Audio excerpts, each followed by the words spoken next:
നമ്മൾ യാത്രകളൊക്കെ പോകുമ്പോൾ ടെൻറ്റിനകത്ത് നമ്മൾ ഈ രീതിയിലുള്ള ചിക്കൻ ഫ്രൈഡ് റൈസ് ഉണ്ടാക്കി കഴിച്ചാൽ സൂപ്പറായിരിക്കും. ഹായ്, പുതിയൊരു വീഡിയോയിലേക്ക് എല്ലാവർക്കും ഒരിക്കൽ കൂടി സ്വാഗതം. കഴിഞ്ഞ വീഡിയോയിൽ നമ്മൾ ക്യാമ്പ് ചെയ്തപ്പോൾ വളരെ സിമ്പിളായിട്ടുള്ള ഭക്ഷണമായിരുന്നു നമ്മൾ ഉണ്ടാക്കി കഴിച്ചത്. നൂഡിൽസ്. ഒരു സ്കില്ലും വേണ്ട, നമുക്ക് ആർക്ക് വേണമെങ്കിലും വളരെ സിമ്പിളായിട്ട് ഉണ്ടാക്കാൻ പറ്റിയ ഒരു ഭക്ഷണമായിരുന്നു നമ്മൾ ഉണ്ടാക്കിയത്. ഇന്ന് നമ്മൾ ഉണ്ടാക്കാൻ പോകുന്നത് ചിക്കൻ റൈസ്. എന്താണെന്ന് വെച്ചാൽ അന്ന് ഞാൻ നൂഡിൽസ് കഴിച്ചിട്ട് നമുക്ക് ശരിക്കും ഉറങ്ങാൻ പറ്റിയില്ല. എന്തൊക്കെ കഴിച്ചാലും രാത്രി കുറച്ച് ചോറ് കഴിക്കാണ്ട് ഉറക്കം വരത്തില്ല എനിക്ക് കേട്ടോ. അപ്പം ഇന്ന് നമ്മൾ ചിക്കൻ റൈസാണ് ഉണ്ടാക്കുന്നത്. ടെൻ്റ് അടിച്ച് നമ്മൾ രാത്രിയിലൊക്കെ എവിടെയെങ്കിലും റിമോട്ടായിട്ടുള്ള സ്ഥലങ്ങളിൽ ചെല്ലുകയാണെങ്കിൽ നമുക്ക് നല്ല ടേസ്റ്റി ആയിട്ട് നല്ല ചിക്കൻ റൈസ് എന്ന് പറയാം, ചിക്കൻ ബിരിയാണി എന്ന് പറയാം, ചിക്കൻ ഫ്രൈഡ് റൈസ് എന്നൊക്കെ പറയാം. ഈ രീതി നമ്മൾ ഇന്ന് വളരെ സിമ്പിളായിട്ട് നമ്മൾക്ക് എങ്ങനെ ചിക്കൻ റൈസ് ഉണ്ടാക്കാമെന്ന് നോക്കാം. അപ്പം ഇതുണ്ടാക്കാനായിട്ട് നമ്മൾക്ക് പ്രത്യേകിച്ച് സ്കില്ലിൻ്റെ ഒന്നും ആവശ്യമില്ല. ആദ്യമായിട്ട് കുക്ക് ചെയ്യുന്നവർക്ക് പോലും ഇത് വളരെ സിമ്പിളായിട്ട് തന്നെ ഉണ്ടാക്കാവുന്ന കാര്യമാണ്. പിന്നെ ഒരു കാര്യം, നമ്മൾ ഈ കൈപ്പുണ്യം ഇതൊക്കെ പറയും, നമ്മൾ എന്തുണ്ടാക്കുമ്പോഴും ഒന്ന് സന്തോഷമായിട്ട് ഉണ്ടാക്കിയാൽ മതി, സക്സസ് ആവും. അപ്പം നമുക്ക് നേരെ ഇനി വീഡിയോയിലോട്ട് കിടക്കാം. ഇതാണ് നമ്മളുടെ കുഞ്ഞൻ സ്റ്റൗവ്. ടെൻ്റ് നമ്മൾ അടിക്കുമ്പോൾ തന്നെ ആദ്യമായിട്ട് നമ്മൾക്ക് ആവശ്യമായ അരി ഒന്ന് കഴുകിയെടുക്കണം. ഒരാൾക്ക് 2 പിടി അരി, ഒരുപാട് കഴിക്കുന്നവരാണെങ്കിൽ 3 പിടി എന്ന രീതിയിൽ കഴുകി സൈഡാക്കി വെക്കുക, ഒന്ന് കുതിർന്ന് കിട്ടുവാനായിട്ട്. ഇനി നമ്മൾക്ക് പ്രധാനമായിട്ട് വേണ്ടത് മാഗിയുടെ ചിക്കൻ സ്റ്റോക്കാണ്. ഇത് മിക്കവാറും എല്ലാ സൂപ്പർ മാർക്കറ്റുകളിലും കിട്ടും. 20 രൂപയാണ് ഒരു കവറിൻ്റെ വില. ഒരു കവറിൽ 2 ബ്ലോക്ക് ഉണ്ടാവും ഇതേ രീതിയിൽ. അതേപോലെ ഒരെണ്ണം എടുത്താൽ മതി. അതുപോലെ നമ്മൾക്ക് കറുവാപ്പട്ട, അതേപോലെ തന്നെ ഗ്രാമ്പു, ഇതൊക്കെ നമുക്ക് ചേർക്കാവുന്നതാണ്. ഇവിടെ ഞാൻ ഒരു സവോള എടുത്തിട്ടുണ്ട്, ഒരു 4 or 5 ഏത്തകൾ വെളുത്തുള്ളി എടുത്തിട്ടുണ്ട്, കറിവേപ്പിലയുണ്ട്. ഈ കത്തി വാങ്ങുമ്പോൾ പല്ലുള്ള കത്തി മേടിക്കുക കേട്ടോ, അപ്പോൾ നമുക്ക് കട്ട് ചെയ്യാൻ എളുപ്പമായിരിക്കും. ആദ്യം തന്നെ നമ്മൾക്ക് സവോള കട്ട് ചെയ്തെടുക്കാം. ചെറുങ്ങനെ അങ്ങ് കട്ട് ചെയ്താൽ മതി, നിങ്ങൾക്ക് ഇഷ്ടമുള്ള അളവിൽ. ഒരുപാട് വലുതായി പോകുമൊന്നും വേണ്ട. പിന്നെ ഈ എടുത്തിരിക്കുന്ന റൈസ് നിങ്ങൾക്ക് ബിരിയാണി റൈസ് ഉപയോഗിക്കാം, നെയ്ച്ചോറ് റൈസ് ഉപയോഗിക്കാം. ഞാനിവിടെ എടുത്തിരിക്കുന്നത് സാധാരണ കേരളത്തിന് വെളിയിലൊക്കെ നമുക്ക് പോകുമ്പോൾ കഴിക്കാൻ കിട്ടുന്ന ചോറിൻ്റെ റൈസാണ് ഇത് എടുത്തിരിക്കുന്നത്. ഇതിന് വില കിലോയ്ക്ക് 45 മുതൽ 50 രൂപ വരെ കിട്ടും. നമ്മൾക്ക് ഈ വെളുത്തുള്ളി ഇങ്ങനെ തൊലിയൊന്നും കളയണ്ട, നമ്മളുടെ കയ്യിലുള്ള ഏതെങ്കിലും ഉപകരണങ്ങളൊക്കെ വെച്ചിട്ട് നമ്മൾക്ക് ഇങ്ങനെ ഒന്ന് ചതച്ചെടുത്താലും മതി. പിന്നെ ഈ അരി നമ്മുടെ നാട്ടിലും കിട്ടും കേട്ടോ. ഭായിമാർ വാങ്ങുന്ന അരി തരാൻ പറഞ്ഞാൽ മതി, കടയിൽ അരി മേടിക്കാൻ കിട്ടും. ഇനി നമ്മൾക്ക് ഇത് നമ്മുടെ കുഞ്ഞൻ സ്റ്റൗ ഒന്ന് ഓൺ ചെയ്യാം. എൻ്റെ അടുത്ത് 2 പാത്രമുണ്ട് കേട്ടോ, ഒരേ അളവിലുള്ള. ഈ പാത്രം ഇങ്ങനെ കമത്തി വെച്ചിട്ട് ഇതിൻ്റെ ഉള്ളിലാണ് ഞാൻ സ്റ്റൗ കൊണ്ട് കിടക്കുന്നത്. അപ്പം സ്റ്റൗവിന് ഒരു പ്രത്യേകിച്ച് ഡാമേജ് ഒന്നും ആകാതെ നമുക്ക് ഈസിയായിട്ട് നടക്കാൻ പറ്റും. നമ്മൾക്ക് ഇനി സ്റ്റൗ ഓൺ ചെയ്ത് ഒരു കാരണവശാലും ടെൻറ്റിൻ്റെ ഉള്ളിൽ വെച്ച് കുക്ക് ചെയ്യരുത് കേട്ടോ. ഇനി കുറച്ച് ഓയിൽ ഒഴിച്ച് കൊടുക്കാം. ഓയിൽ ചെറിയ രീതിയിലൊന്ന് കട്ടയായിരുന്നു കേട്ടോ, അപ്പം ഇതിന് വേറൊരു പരിപാടി കണ്ടുപിടിക്കണം. തീ ഒരുപാട് കത്തിക്കരുത്, ചെറിയ ഫ്ലെയിമിലേ കത്തിക്കാവുള്ളൂ തുടക്കത്തിൽ. ഇനി നമ്മൾക്ക് ഈ ചതച്ച് വെച്ച വെളുത്തുള്ളി ആദ്യം അങ്ങ് ഇട്ട് കൊടുക്കാം. കടുകൊന്നും ഇടണ്ട. വെളുത്തുള്ളി ഒരു ബ്രൗൺ കളറായിട്ട് വരുമ്പോഴേക്കും നമ്മൾക്ക് ബാക്കി ഈ കറുവപ്പട്ടയും 1 ഗ്രാമ്പുമാണ് എടുത്തിരിക്കുന്നത്, അതങ്ങിട്ട് കൊടുക്കാം. അതോടൊപ്പം തന്നെ നമ്മൾ അരിഞ്ഞു വെച്ച സവോള. നിങ്ങൾക്ക് പച്ചക്കറികളൊക്കെ കൊണ്ടുവന്ന് നടക്കാൻ പറ്റുമെങ്കിൽ നിങ്ങൾക്ക് ഇതിനകത്തോട്ട് മിക്സ് ചെയ്ത് ആഡ് ചെയ്യാവുന്നതാണ്. ഞാൻ തക്കാളി വാങ്ങിച്ചിട്ടില്ല. ഇനി നമ്മൾക്ക് കറിവേപ്പില ഇട്ട് കൊടുക്കാം. അതേപോലെ തന്നെ ഇത് മല്ലിയിലയാണ് കേട്ടോ, ആഫ്രിക്കൻ മല്ലി എന്ന് പറയുന്ന ഒരു മല്ലിയിലയാണ്. മല്ലിയിലയുടെ ടേസ്റ്റ് ഇഷ്ടമുള്ളവർ ഇതൊക്കെ ആഡ് ചെയ്യാവുന്നതാണ്. അപ്പം ടൊമാറ്റോയ്ക്ക് പകരം ഞാൻ ടൊമാറ്റോ കെച്ചപ്പാണ് ഉപയോഗിക്കുന്നത്. ഇനി നമ്മൾക്ക് ഇതൊന്ന് മൂടി വെക്കാം. നമുക്ക് ഇളക്കി വിഷമിക്കൊന്നും വേണ്ട, അത് കുറച്ച് നേരം മൂടി വെച്ചാൽ മതി ലോ ഫ്ലെയിമിൽ. അത് പെട്ടെന്ന് അങ്ങ് നല്ല രീതിയിൽ വാടി കിട്ടും. ഇതാണ് മാഗിയുടെ ചിക്കൻ സ്റ്റോക്ക്. അപ്പം ഒരാളാണെങ്കിൽ ഈ സ്റ്റോക്ക് മൊത്തമായിട്ട് ഉപയോഗിക്കരുത്, ഇതിൻ്റെ പകുതി മാത്രം എടുക്കുക. എന്താണെന്ന് വെച്ചാൽ ഇത് നല്ല ഉപ്പാണ്. ഇത് കേടായി പോകാതിരിക്കാൻ വേണ്ടി നല്ല രീതിയിൽ ഉപ്പ് ആഡ് ചെയ്തിട്ടുണ്ട് ഇതിനകത്ത്. ഇതിൻ്റെ പകുതി മാത്രം ഞാൻ എടുക്കുന്നുണ്ട്. ഇതിൻ്റെ ഷെൽഫ് ടൈം 1 ഇയർ ആണ് കേട്ടോ. അതുകൊണ്ട് ഇതിന് നല്ല രീതിയിൽ അവർ ഉപ്പ് ആഡ് ചെയ്തിട്ടാണ് ഇത് കേടാകാതെ നിർത്തുന്നത്.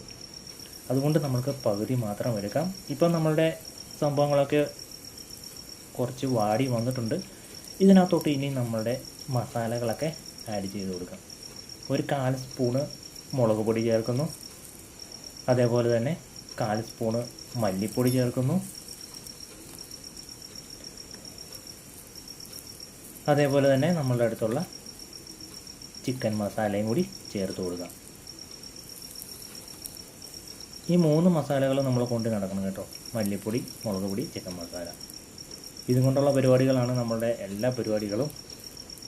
ഇനി നമ്മൾക്കിത് ചെറുങ്ങനെ ഒന്ന് ഇളക്കി കൊടുക്കാം. ലോ ഫ്ലെയിം ആയിരിക്കണം. തീ ഒരിക്കലും കൂടുതൽ വയ്ക്കരുത്. ഉള്ളി അത്രയ്ക്ക് വാടിയില്ലെങ്കിലും കുഴപ്പമൊന്നുമില്ല.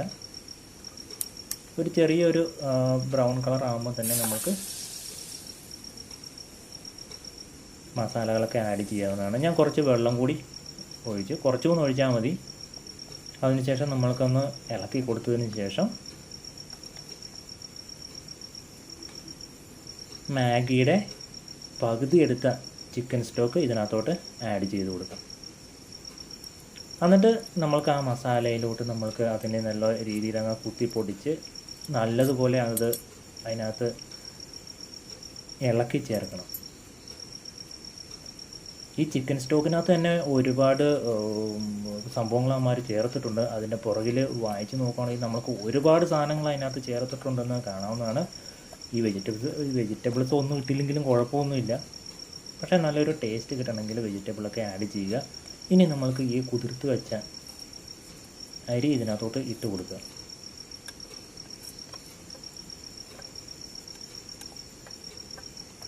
എന്നിട്ട് നല്ല രീതിയിൽ ആ മസാല എല്ലാം കൂടി ഒന്ന് ഇളക്കി യോജിപ്പിച്ച ശേഷം വെള്ളം ഒഴിച്ച് കൊടുക്കുക. വെള്ളം എടുക്കുന്നത് നിങ്ങൾ ആദ്യമായിട്ടാണ് ഉപയോഗിക്കുന്നതെങ്കിൽ, ഈ കുക്കിംഗ് ചെയ്യുന്നതെങ്കിൽ നിങ്ങൾ എടുത്ത അരിയുടെ ഡബിൾ വെള്ളം, 1 കപ്പ് അരിയാണെങ്കിൽ 2 കപ്പ് വെള്ളം എന്ന രീതിയിൽ ചേർത്ത് കൊടുക്കുക. എനിക്കിത് കുറച്ച് കുക്ക് ചെയ്ത് എക്സ്പീരിയൻസ് ഉള്ളത് കാരണമാണ് ഞാൻ ഒന്നും നോക്കാതെ തന്നെ വെള്ളം ഒഴിച്ചത്. നിങ്ങളാണെങ്കിൽ കൃത്യമായിട്ട് തന്നെ അളന്ന് തന്നെ വെള്ളം ഒഴിക്കുക. ഇനി കുറച്ച് ഫ്ലെയിം കൂട്ടി വെച്ച ശേഷം നമുക്കിതൊന്ന് അടച്ചു വെക്കാം. ഇപ്പം ഏകദേശം ഒരു 5-6 മിനിറ്റ് ആയിട്ടുണ്ട്. നമ്മളുടെ ഈ അടപ്പിൻ്റെ ഇടയിലൂടെ വരുന്ന ഈ നമ്മുടെ സ്റ്റീം, അതിൻ്റെ ആവി വരുമ്പം അതിൻ്റെ അളവ് കുറയുമ്പോഴാണ് നമ്മൾ തുറന്നു നോക്കേണ്ടത്. ഇനി നമ്മൾക്ക് ഇതിനകത്തോട്ട് സോയാ സോസ് 1 സ്പൂൺ ഒഴിച്ചു കൊടുക്കാം. ആവി വരുന്നത് കുറയുകയാണെങ്കിൽ അതിൻ്റെ അർത്ഥം വെള്ളം വറ്റാറായിട്ടുണ്ട് എന്നാണ്. അപ്പം വെള്ളം വറ്റി വരുമ്പോഴേക്കും ഈ സോയാ സോസ് ഒന്ന് ഒഴിച്ചു കൊടുക്കുക. കണ്ടോ, വെള്ളം വറ്റി വരുന്നതേ ഉള്ളൂ. അടി പിടിച്ചിട്ടൊന്നുമില്ല, അടി പിടിക്കത്തൊന്നുമില്ല. ലോ ഫ്ലെയിമിൽ വെച്ചാൽ മതി. നമ്മൾ ഒരു തിള വന്ന് കഴിഞ്ഞതിന് ശേഷം ലോ ഫ്ലെയിമിലേക്ക് വെക്കുക. ഇനി നമുക്ക് കുറച്ച് സമയം കൂടി ഒന്ന് മൂടി വെക്കാം. കുറച്ചും കൂടി വെള്ളം പറ്റാനുണ്ട്. ഇപ്പം നമുക്കൊന്ന് തുറന്നു നോക്കാം. എപ്പോഴും ലോ ഫ്ലെയിമിലാണ് വയ്ക്കേണ്ടത് കേട്ടോ. നിങ്ങൾ ഒരിക്കലും തീ കൂട്ടി പെട്ടെന്ന് അങ്ങ് കുക്ക് ചെയ്യാൻ അങ്ങനെ നോക്കരുത്. ഇപ്പം നല്ല പെർഫെക്റ്റായിട്ട് അടിയിലൊന്നും പിടിച്ചിട്ടില്ല. ചെറിയ രീതിയിലൊരു നനവുണ്ട്, അത് കുഴപ്പമില്ല. അഥവാ വെള്ളം കൂടി പോവുകയാണെങ്കിൽ നിങ്ങൾ കുഴപ്പമൊന്നുമില്ല, ഇത് ഓപ്പൺ ചെയ്തിട്ടൊന്ന് ഇളക്കി വിട്ടാൽ മതി. അപ്പം പെട്ടെന്ന് ഡ്രൈ ആയിക്കോളും. ഇപ്പം ഞാൻ ഗ്യാസ് ഓഫ് ചെയ്തു. ഇനി നല്ല രീതിയിലൊന്ന് ഇളക്കി വിട്ടതിന് ശേഷം നമുക്കിതെല്ലാം കൂടി ഒന്ന് മൂടി വെക്കാം. മൂടി വെക്കുമ്പോൾ അതിൻ്റെ ഉള്ളിലുള്ള ചൂടും ആ സ്റ്റീമും എല്ലാം കൂടി ചേർന്നിട്ട് ആ ചോറ് ഒന്നും കൂടി നല്ല രീതിയിൽ വെന്ത് നല്ല രീതിയിലോട്ട് വരും. ഇപ്പം ഒരു 5 മിനിറ്റ് ഞാൻ മൂടി വെച്ചു. ഇപ്പം നല്ല അടിപൊളിയായിട്ട് വെന്തിട്ടുണ്ട്. ഇനി നമ്മൾക്ക് ഇതിനകത്തോട്ട് ടൊമാറ്റോ കെച്ചപ്പ് ആഡ് ചെയ്ത് കൊടുക്കാം. നമ്മൾ ടൊമാറ്റോ ഒക്കെ വാങ്ങിയിട്ട് ബാഗിൽ വെച്ചിട്ട് പോവുകയാണെങ്കിൽ മുകളിൽ ചെല്ലുമ്പം കെച്ചപ്പോ സോസോ ഏതെങ്കിലും ആവും.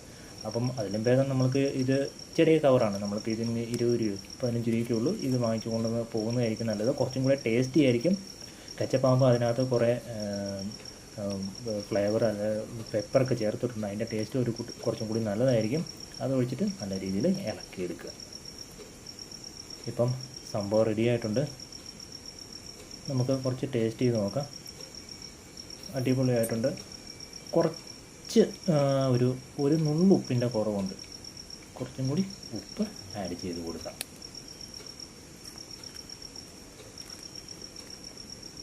ഇപ്പം നമ്മുടെ chicken fried rice, chicken biryani എന്നൊക്കെ പറയുന്നത് നമുക്ക് അടിപൊളി സംഭവം ഇവിടെ റെഡി ആയിട്ടുണ്ട്. നമുക്ക് ഇനി ഒന്ന് കഴിച്ച് നോക്കാം. അധികം ചൂടാറുന്നതിന് മുമ്പ് പെട്ടെന്ന് കഴിക്കണം കേട്ടോ. നല്ല തണുപ്പാണ്, നല്ല മഞ്ഞ് വീണുകൊണ്ടിരിക്കുകയാണ്. അപ്പോൾ ഞാൻ ഈ മസാലകളും കാര്യങ്ങളൊക്കെ അകത്തോട്ട് വെച്ചത്.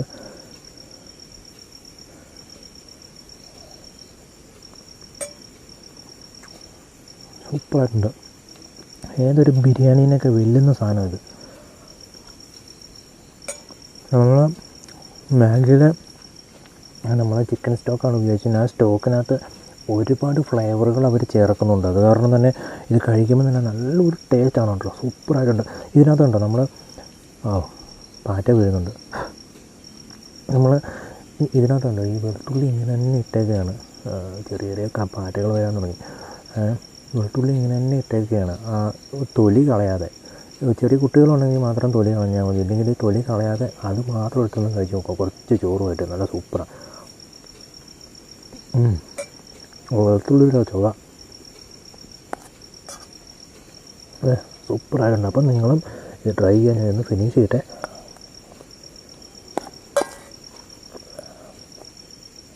അപ്പോഴിനി നമ്മൾക്ക് ഏത് കാട്ടിൽ അല്ലെങ്കിൽ ഏത് മലയുടെ മുകളിൽ ടെൻ്റ് അടിച്ചാലും നമ്മൾക്ക് വളരെ ഈസി ആയിട്ട് ചോറ് ഐറ്റംസ് ഉണ്ടാക്കി കഴിക്കാമെന്ന് മനസ്സിലായില്ലേ? വളരെ സിമ്പിളാണ്. ഇതൊക്കെ നമ്മൾക്ക് ഒരു സ്കില്ലും ഇല്ല. കുക്കിംഗ് ഞാൻ പറഞ്ഞില്ലേ, നമുക്ക് പ്രത്യേകിച്ച് ഒരു സ്കില്ലൊന്നും ഇല്ലാത്തവർക്ക്, ആദ്യമായിട്ട് ഉണ്ടാക്കുന്നവർക്കും വളരെ ഈസി ആയിട്ട് ഇത് ഉണ്ടാക്കാവുന്നതേ ഉള്ളൂ. അപ്പം യാത്രകളൊക്കെ ചെയ്യുന്നവർ ഒരു പ്രാവശ്യമൊക്കെ ഇത് വീട്ടിൽ ട്രൈ ചെയ്ത് നോക്കുക.